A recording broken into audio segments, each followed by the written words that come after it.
How will Oklahoma ranchers and farmers fare under the new Biden administration? Its clear priorities and policies in place under Donald Trump are being rescinded or modified, with new ones taking their place. Will that hurt or benefit agriculture in Oklahoma? That's the topic of this week's in-depth conversation with moderator Susan Cadot and her guests. Thank you, Rich. We are here with two special guests who are going to make clear all of the ins and outs of what's going on in the state of agriculture, a very important industry for the state of Oklahoma and for the nation and anyone who really likes to eat. There is much going on the national field that affects this industry, and we want to get some answers as to what's happening and what needs to happen in the future to make things better for our farmers. The guests we have joining us are Blaine Arthur, who is the Secretary of Agriculture for the state of Oklahoma, and Rod Moselle, who is the president of the Oklahoma Farm Bureau. Thank you both for being with us. Thanks for having us, Susan. All right, Rod, we're going to start with you. President Biden is taking a look at rolling back the changes made to EPA rules by President Trump. How could this impact Oklahoma agriculture if regulations like the Obama-era waters of the U.S. were put back into place? That is one of the biggest issues of concern to our members with the change of administrations. The EPA during the Obama years had become a real lightning rod for concern amongst farmers and ranchers about the ability to make decisions about the use of their land. And Waters of the USA is probably the most controversial of many rules and regulations that the agency was espousing in those years. And it's really about the definition of navigable water. For generations, the states have regulated water that was not navigable, like our State Water Resources Board and State EPA or State Environmental Agency, and the feds had authority over navigable waters. Well, the Obama administration had tried to dramatically change the definition of navigable, even to the extent that if an area in a farmer's land had water standing at some point in the year, in some cases, regulators were trying to claim federal authority over that land. And so most farmers and ranchers were very relieved by the Trump administration trying to clean that up and return to the traditional definition of navigable waters with some more clarity on that. And so there's great concern about if that clarity is rolled back and we're back to this, the big questions about what is and what isn't controlled by the feds and what's controlled by the states. Blaine, feel free to jump in here. What does that mean if it does go back to the way it was before? What does that mean for farmers? Well, it's incredibly challenging for our producers. EPA under the previous administration had been more agreeable to working with producers from a regulatory perspective in the ag world, which is very much how they want it to be. We are certainly kind of keeping our eye on this new administration and what direction they're going to go. Under the Obama administration, I would not say that EPA was a friend to agriculture. And I think those are the very similar concerns that a lot of our ag producers have as this new administration starts making some changes. And we'll certainly keep an eye on those and continue a dialogue from Oklahoma. What happens if the federal government declares it has standing on navigable waters on a producer's land? Well, in Oklahoma, we've been fortunate. We hadn't really gotten to any specific cases yet. The regulators in this part of the country still had enough understanding of agriculture that it had not become an issue of specific cases. But there were a number of cases in California and Oregon and Washington and Maryland and other coastal states where the federal regulators in those areas had literally started telling farmers they could not farm on significant portions of land and even fining folks for plowing a piece of land. And the fines got into the millions of dollars and caused a loss of some farmlands in California because of the penalties and all that were involved and cases that were still working their way through the courts. Blaine, Governor Stitt spoke about a number of ag issues in his State of the State address last week. How confident are you that he'll follow through on his commitment to Oklahoma agriculture? I'm very confident in Governor Stitt's support of the ag industry here in Oklahoma. We're certainly very glad to see ag mentioned and farmers and ranchers mentioned so many times in the State of the State of address, as well as issues that are so important to our ag producers. The governor is very engaged in ag issues. He understands that ag really drives the economy here in the state of Oklahoma. He also understands that sometimes we have challenging issues that we have to work through. So I absolutely feel like he will support Oklahoma agriculture and also continue good dialogue with all of our producers and our commodity organizations. Ad valorem taxes come into play. Rod, how concerned are farmers, producers that those taxes might be increased? Well, we're very concerned, and ad valorem has a disproportionate effect on farmers and ranchers because we have to have, and it depends on the commodity or the crop. Most types of agriculture have to have a significant land holdings that they pay ad valorem taxes on, and very expensive equipment they pay ad valorem on, and so that they can end up with very high ad valorem taxes just because the nature of our business and that land and equipment we have to have. And that's so as a cost of business, it's a way bigger percent of our cost of business than it is for most other industries because we are so land and equipment intensive. And in agriculture, there's a lot of times one very good year and then 2 or 3 bad years. And so people have to be very good at managing their finances to save from the good year and to deal with the bad years. And those property taxes, they want to be paid every year, whether it's a good year or a bad year. And so it's a really tough effect on farmers and ranchers. And that's why we're so passionate and concerned about ad valorem tax increases. Wayne, as we look to a new administration that is going to have an impact on many areas of American life, it looks like Tom Vilsack will once again be the U.S. Secretary of Agriculture. How are Oklahoma producers feeling about that? I would say they are cautiously optimistic. Producers are familiar with Secretary Vilsack from his previous tenure under the Obama administration. So there's some familiarity with how he runs USDA, what his focus will be. Certainly, I don't think he will probably be as conservative as many of our producers here in the state of Oklahoma, but we are familiar with how he has approached things in the past, so we at least know who we're working with and what his focus will probably be.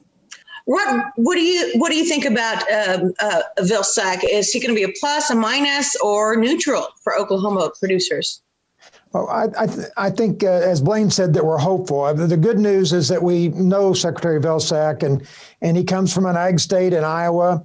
And having served 8 years in the Obama administration, almost all the ag groups and a lot of ag leaders have had a chance to work with him. And so compared to a number of the other choices that President Biden could have made, we think he's probably was the very best choice of the ones that the Biden administration was looking at. But and we're hopeful that he'll listen, that he'll set up times to visit with us and listen and give us the attentive ear. And as long as he does that, I think it'll work out fine. The next thing I want to address with the time I have with you both is putting land in conservation. Explain to folks who may not know what that means. Rod, I'll let you go ahead and explain that for us. Well, there's lots of different kinds of conservation programs. I mean, sometimes it's our state is a leader in conservation practices, and a lot of times that's can be just a decision of how you manage the land that year and what crops based on what's going on with the weather that year and so forth. Other times there have been programs that set that land aside for 10 years or longer so that it's in a more native habitat or natural grasslands. And so each of those have their role. And there's always these arguments about how much land needs to be in production to provide the food that we need to feed Americans and to feed the world, and how much that needs to be set aside to deal with greenhouse emissions and other issues of that type. So, Blaine, I understand President Biden has a plan to pay farmers for this. Is that viable?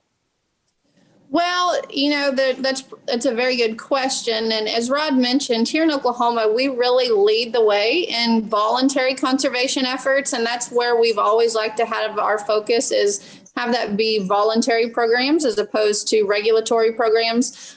When we do incentivize producers, which NRCS has done for a long time through EQIP and other programs, we know that producers want to be good stewards of the land, and they've done a lot of wonderful things here in Oklahoma to put conservation practices in place. I think sometimes our concern is when, as Rod mentioned, we have these lengthy requirements as far as the year years that they've got to be in CRP, then sometimes it takes that productive ag land out of production. And that's where we've got to find a good balance of conservation combined with production. All right. I want to move away from those issues into just the issue of aging. Producers are aging in America and in Oklahoma. Is that a concern? And how can we even address it? Blaine, I'll let you take that one. Well, it's certainly a concern. And with the average age of producers continues to go up over time, you get different numbers, but probably in the mid 60s. And the transition of these operations is a concern to us. It is very difficult for young producers to get involved in production agriculture unless there is a generational transfer of property and assets. And we need these young producers to come on board, but it's a lot of hours worked in ag. It's a lot of outside in the challenging weather. And so I think for so many of our ag producers that they've gone and pursued their education and they would prefer to maybe go to town and have a more of an 8 to 5 job. So a big issue for us. Real quickly on how we are working to address some of those pieces at the Department of Ag, we've started an Ag Youth Council. This is our second year of the Ag Youth Council, giving some job exposure opportunities to those high school students. And then we certainly always work with our commodity groups. And I'll let Rod talk about some of the good programs they have there at Farm Bureau for young farmers and ranchers. Yes, we're being particularly active at Farm Bureau across the state and trying to encourage and support 4-H and FFA activities. We have 12 colleges in the state that have agricultural training programs at the college level. And of course, OSU is one of the top in the whole United States in a whole myriad of ag programs. And so we're working hard to support those kinds of things. And we're now trying to promote some new intern type opportunities. But one of the big challenges that Blaine and I both spend a lot of time worrying about is we're such a capital intensive business with relatively low and unstable returns. Like I mentioned earlier, some years you might have a really good year, but then you may have several bad years. It makes it a very tough environment to get young people into with those high capital and uneven return type scenarios. So we're trying to work to find new solutions to that. We're exploring a rural venture fund that as one possibility. There's lots of other ideas and trying to figure out ways for financing new farmers. One thing that happens, the folks that go into farming usually are passionate about it because the challenges are so great that the folks that come in are passionate and have a real heart for it. We just need to make it possible for more of those people that have the passion to get started in their operation or to take over operations from these aging farmers. That is a real challenge to our industry and really to the whole country. Because, but Rod, doesn't that passion come from your family did it? I mean, if you aren't already in the farming arena, do new people just pop up and go, that's what I want to be? How often does that happen? Well, I would say until the last 10 years, that's probably where most all the new farmers came from. But if you go look at the students coming into the ag schools at land grant schools like OSU right now, a significant percentage, it may vary by institution, 25 to 50%, are maybe folks from urban areas that are passionate about food, local foods. The local food movement has driven a lot of this. And so we're, for the first time, are seeing a lot of outsiders to agriculture that are exploring agriculture. And so we've got to come up with ways to help figure out how to help them make that transition, not just past school or past starting some small local food effort, but into the bigger field of agriculture. How does corporate farming play into that, Blaine?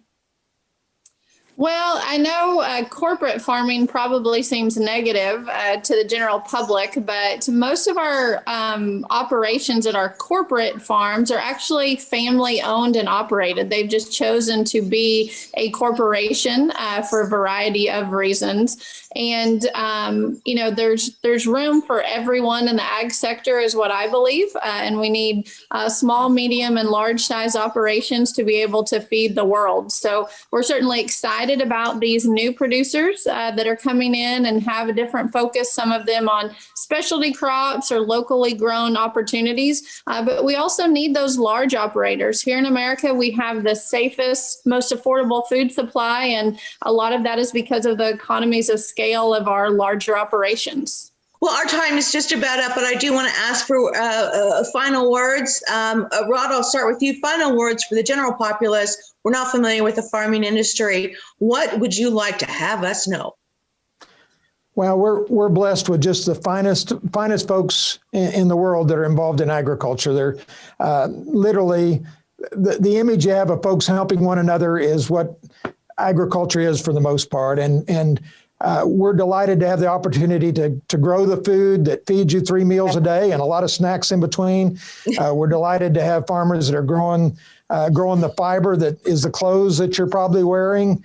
We're delighted to have the farmers that are providing the tourism and experiences that you have. And I'm out of horticulture. We enjoy feeding the soul with pretty flowers and plants and trees that help green up the environment. So agriculture is an absolute blessing to be in. And every day, it's such a joy to be involved and to get to watch seeds that you plant and cuttings that you plant turn into crops and to have the chance to help others through that work. Well, okay. Rod's pretty passionate about the horticulture and the farming, and we're so glad you're in place. Blaine, what are your final words for folks who may not be familiar with the food industry, but that you think we need to know? Well, I just think it's important for everyone to know that ag producers will continue to do the work that makes sure that that food shows up in your grocery store and on your table. Certainly through the challenging year of 2020, we kind of came up with a catchphrase that said, ag doesn't stop. And when so many other things in our world and in our economy did stop, our farmers and ranchers and the food sector continued to make certain that that product was available. Ag has driven the economy here in Oklahoma for forever, really, since the state got started, and we'll continue to do that. We've certainly had some challenging years, but I also feel like there's a lot of opportunity on the horizon for agriculture, and we look forward to having the chance to educate consumers more and work collaboratively together to keep ag moving forward. Well, they're certainly heroes. No matter what happens, they go to work and get the job done. I want to thank you both for joining us, and I look forward to speaking more with you in the future as issues arise.